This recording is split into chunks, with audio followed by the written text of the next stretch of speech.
Years ago when I was drinking really heavily, and the drink made me really paranoid. And I was on stage and I was really concerned that people were going to laugh at me. They didn't. But I'll tell you what I do remember, ladies and gentlemen. I remember standing on my wedding day by the altar and looking at my bride-to-be. I couldn't really fault her. Her eyes were blue, her hair was blonde, her teeth were pearly white. Stood beside me in a wedding dress. She looked a lovely sight. I remember our first argument, our first real marital tiff. She wiped a tear from off her cheek. She gave a little sniff. She said, "Unless you treat me like a proper married wife, I'll pack me bags and leave you and start up another life." Well, I tiptoed around the house for days, I hardly dared to breathe. And when I did, she yelled at me, "I'm warning you, I'll leave." I couldn't talk, I couldn't cough, I couldn't watch the telly. She refused to do me washing, so all my clothes were smelly. That was it, I'd had enough. I was on the brink. So I sat down with the Daily Mail and had a little think. Now, it was no good pushing her underneath a moving bus. And messing around with poison was simply too much fuss. But all this pointless worrying was bringing up a rash. So I telephoned a hitman and handed over cash. He promised to me faithfully he'd do it all with style, but to get the perfect shot might take a little while. I accepted this and waited, but the next day I found the hitman laying face down in a puddle on the ground. Stood astride him was my dearest. In her hand she held a gun. She said not a word to anyone, for you are next, my son. So to this day I've stayed at home, I've never wandered far. But next week when she's down the pub, I'll booby trap a car. Ladies and gentlemen, I wrote that when I was 16.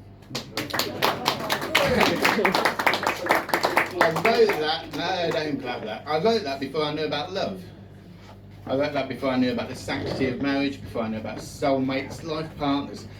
Having someone to love, to hold, to cherish, to honour, to share your hopes, your dreams, your fears, your ambitions with, before any of that. I'm on my fourth wife now.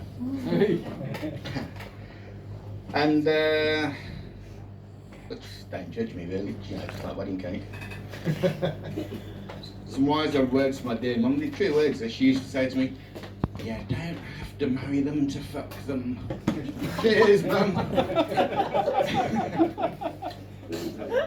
Yeah, exactly, I know.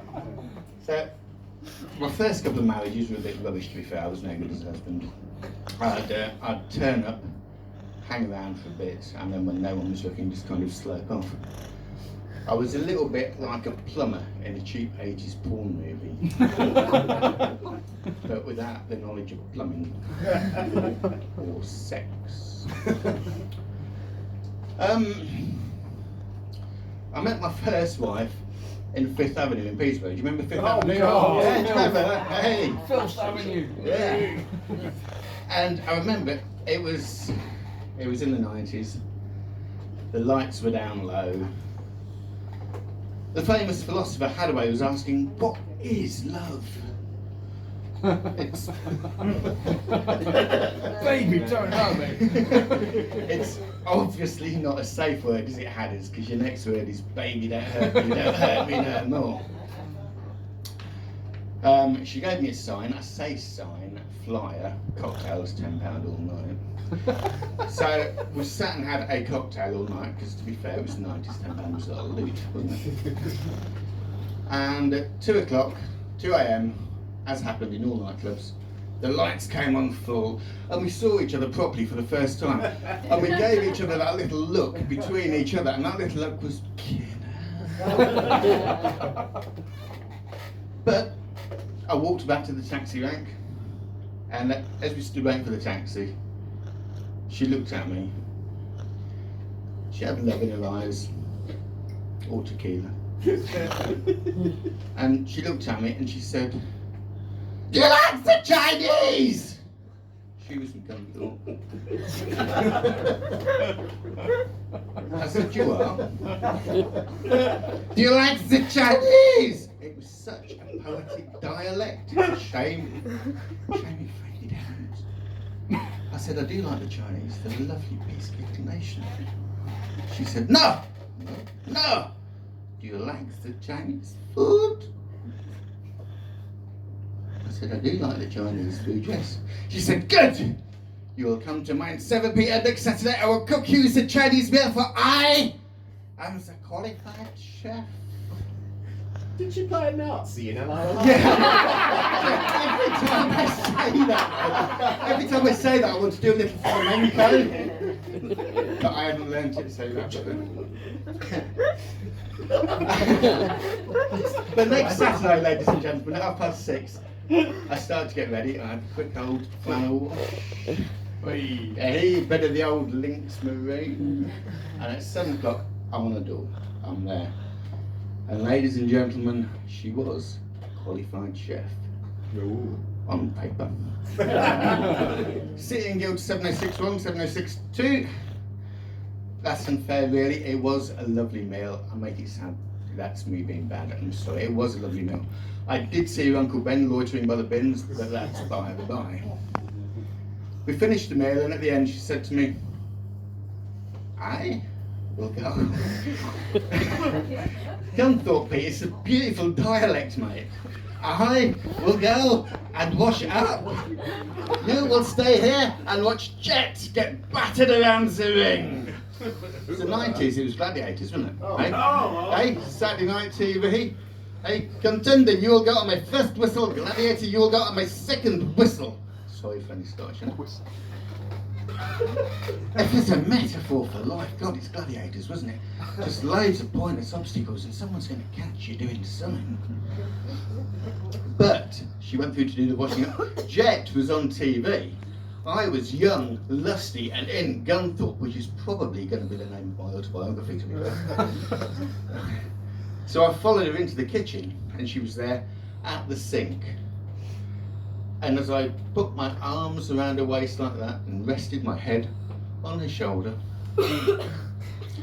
I looked into the sink, and there was the wok.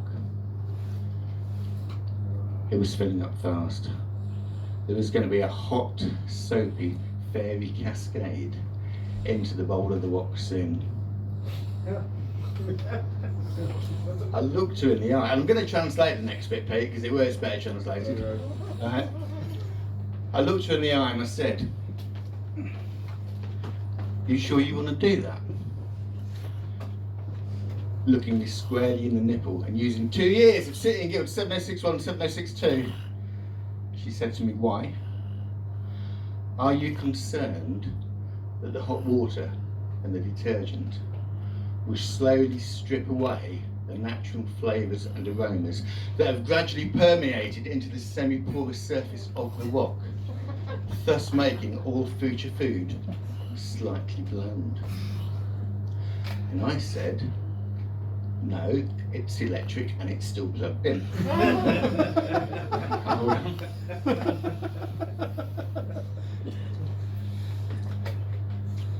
It was a marriage that was never going to work.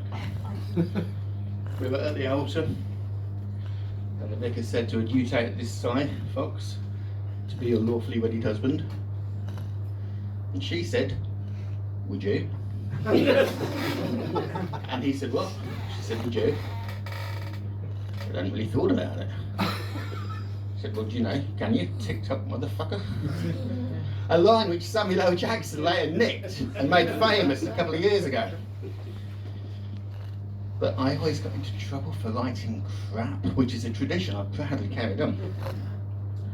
She always used to say to me, "Si, you always write the funny ha-ha.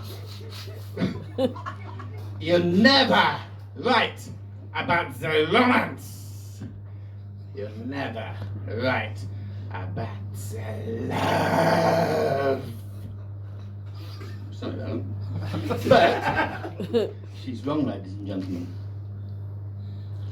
I have written about love, and in a tribute to the great Morecambe and Wise, this is called A Love Poem, What I Wrote. The party wasn't buzzing. Not my cup of tea. Yeah, I'd spoke to friends and mingled, but was there somewhere else to be? I could take myself off home, have an early night, make a nice hot chocolate, perhaps fix myself a pint. Sit and watch the TV, or maybe read a book. Perhaps go home past the cinema and have a little look.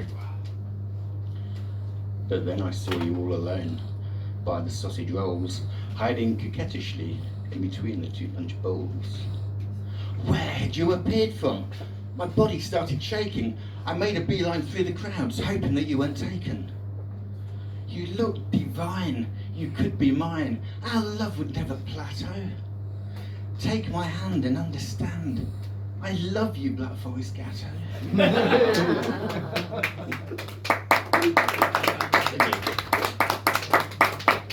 I write a lot about food. There we are. I know. It's I try and do it. I try and write different things, but it always comes back to food. I tried to write haiku the other day. I was looking at 3 lines, aren't we? Right? 3-line haiku. I must concentrate. Apply myself to this job. I have ordered pizza. But I thought, how can I make some money writing about food, writing poetry? I'll write a cookbook, that would be awesome. Hey, it'd be like all those famous chefs, Ainsley Harriott, Gino Di Campo, Gordon fucking Ramsay. So I thought, right, I'll write one, and I must apologise, this is aimed at the younger male leaving home for the first time. By all means, females could use it. This is as much as I've written. I don't know if this has got wings, I don't know if this is going to fly, right? So this is the start of the book. I've got a little recipe I'd really like to try. It's not that complicated for a modern kind of guy. The instructions say to beat 1 egg, and then to beat a wank. But this is near impossible, no matter how you yank. The first part is no trouble, the second drew a blank. For though beating eggs is easy, you just can't beat a wank.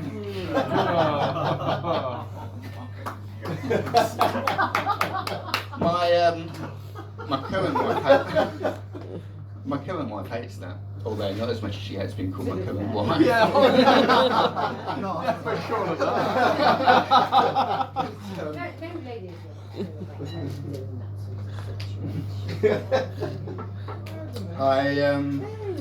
We've lost half the audience now. I know they've gone, haven't they? They've gone. The female half.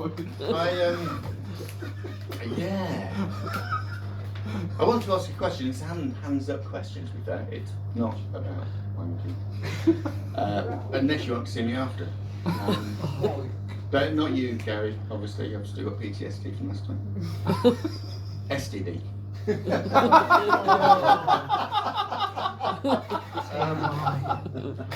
Out of all of you lot here, when you're getting ready, who is first out the door? Who's first ready? Hands up. Seriously, hands up. Who's first ready? There's only me, so. Okay. Oh, little argument here. I don't hear the question. When you're getting ready to go out, who's first ready to go out? Like 30 seconds. Yeah. So there's some lasses with their hands up, which is nice. Excellent. So I'm guessing the lasses are similar to the blokes. Quick flannel, wash and spray, samsara. Yeah, boom, ready. That's pretty much what the boys do. Not the samsara, obviously. Link's African now. I'm pretty much always the first ready. I did go through a dodgy stage where I wasn't the first ready, which earned me the name Columbo, because we'll get to the front door and I go, oh, one more thing. But this is based on the frustration's the wrong word? We'll go with it. This is based on the frustration of waiting. I'm sat here in the car. We're going out to dinner. I hope she gets a move on before I get much dinner. The table's booked for 7. Be there for 6:30. Is that my tummy rumbling? I wish I had a Twix. I last saw her in the bathroom, hair dye in her hand, carefully reading do's and don'ts because it's not a normal brand. We're going for summer russet, if she's to be believed, and not the Tango Orange that she recently achieved. I checked my watch and closed my eyes. It's 6:25. I'll perhaps turn on the radio. I wish I had a Twix. The Rolling Stones fill the car singing Time Is On My Side. They haven't met my missus because they just have sat and cried. I've fed the cat, I've washed the pots, put washing on the line. All she had to do was change, and we could go and dine. But there's dresses on the banister, tops across the bed, tights of different denier from black to blue to red, hold up stockings, cowboy boots, trainers, cowboy kitten heels. A stiletto lies there broken. I know exactly how it feels. I know blokes have got it easy. All I've done is washed and shaved, put on a casual shirt and suit, and fairly well behaved. And then I hear a mighty scream that rips the evening air. I don't need to wonder what's gone wrong, it's going to be her hair. The front door opens inwards and she stands there right on cue. It's not exactly summer russet, more the electric blue. The swearing reaches fever pitch. She's developed facial tics. I slip the car into reverse, I'm off to buy Twix.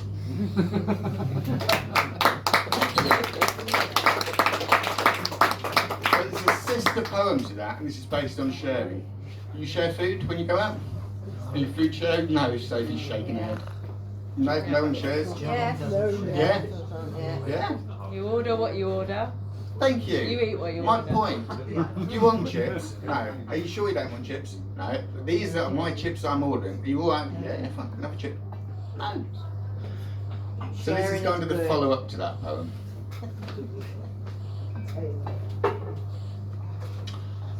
I pushed my knife and fork together. Dinner was divine.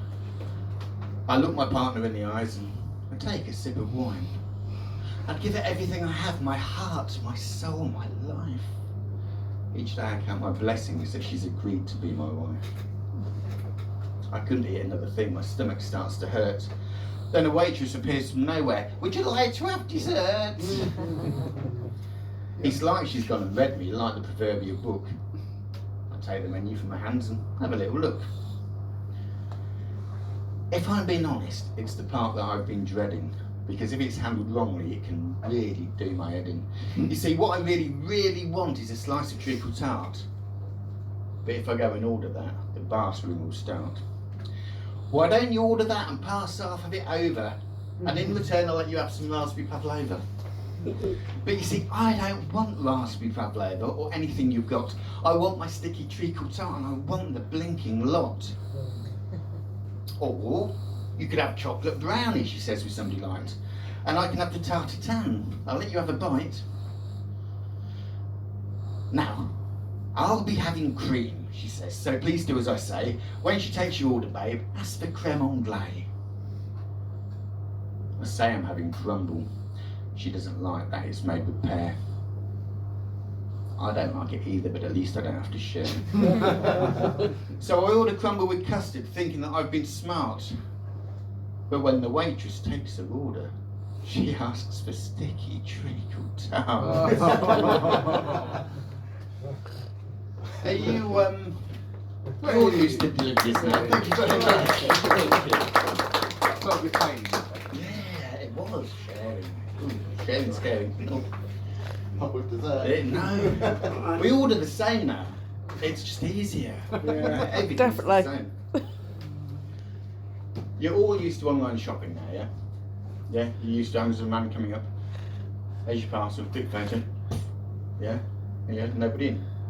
Photo, sorted. I don't know, what's that? Is that the Flash?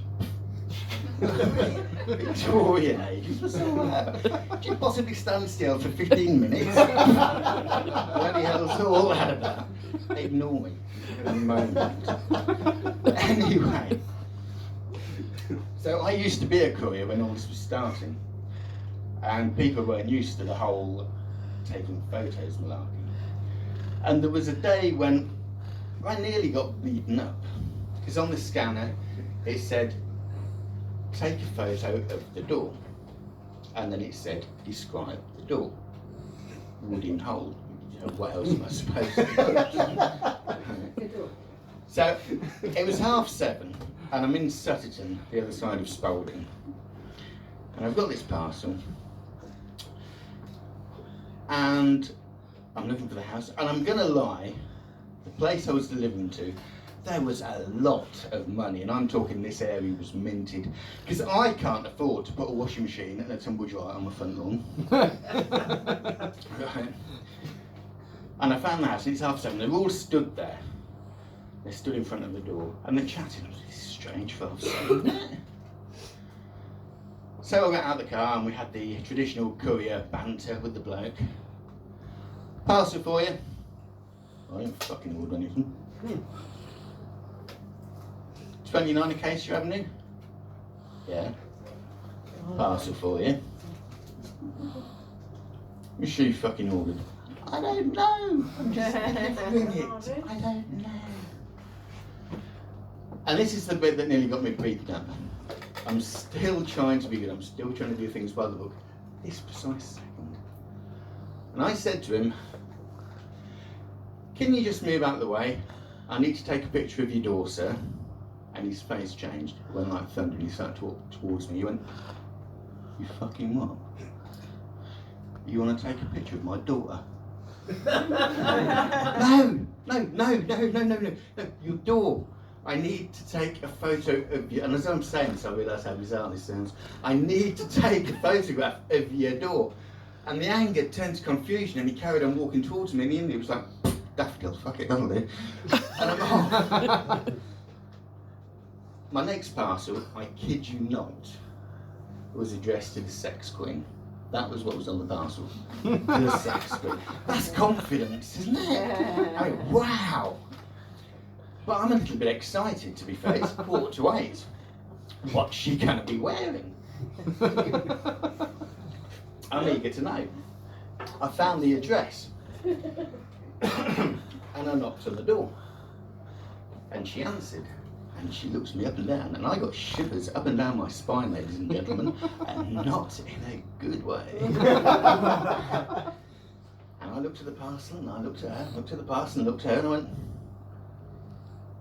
are you the sex queen? And this is what she said to me, ladies and gentlemen. She said, hi. So, ladies and gentlemen, please let me finish with the sex queen of Sutterton.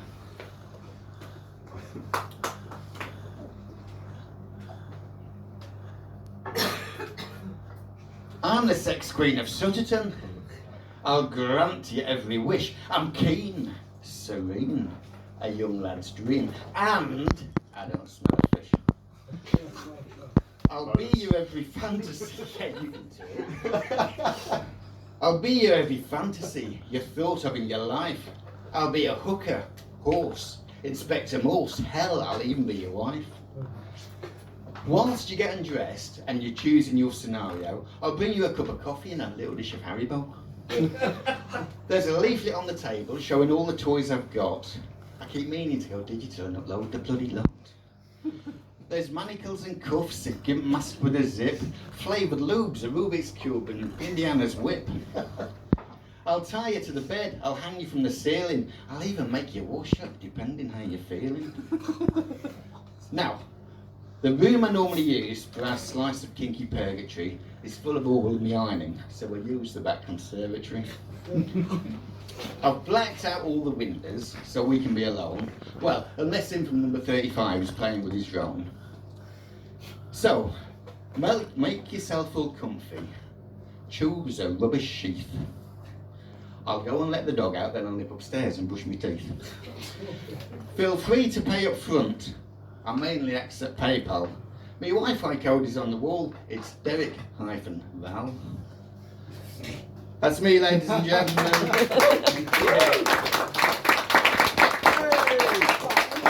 It's nice to have almost the same amount of audience members still here.